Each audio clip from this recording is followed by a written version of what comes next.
A man died as a result of injuries he received after he was hit by a vehicle along the North Coast Highway in Trelawney on Sunday night. The deceased has been identified as Kirk Downer of Scarlett Hall, Trelawney address. Reports on the Falmouth police are that about 11:50 p.m., Downer walked into the part of a blue Subaru Impreza motor car which was traveling in an easterly direction along the highway in Scarlett Hall. He sustained multiple injuries and was transported to hospital where he was pronounced dead. The Falmouth police are investigating. We're going to treat this one specially. And the people who committed the crime were seen. And I'm going to be personally on it to ensure that every last one of them is found and dealt with within and at the limit of the law. We cannot allow this to become a feature in Jamaica. It undermines the security of communities. It undermines property rights, but it speaks to something even more fundamental. If people don't share your perspective, whether it is social or political, you have no right to try and destroy people's homes to displace them. And that will not be tolerated.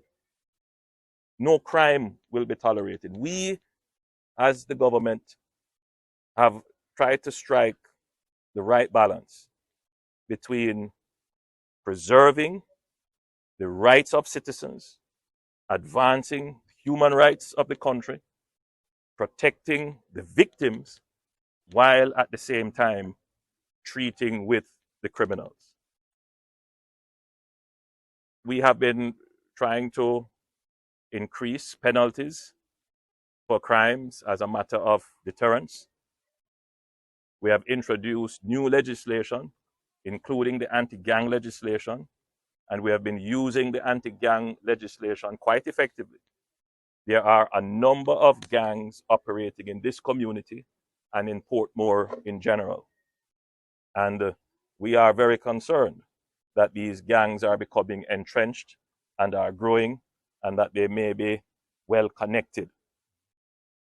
And therefore, we have to take a kind of different strategic approach to some of these gangs, because there is obviously a high level of facilitation occurring, which makes them feel a sense of being emboldened. And therefore, that level of facilitation and that level of connection has to be properly investigated. So not only should the actual street criminal be interdicted and dealt with, so too should the people who facilitate it. And some of the facilitators are not in Jamaica. Some of them are overseas, and we have mechanisms in place which we have triggered to ensure that those who are operating overseas, as well that those who are local, those who are politically connected, and those who are influential in terms of having money to support gangs, that they are also interdicted and addressed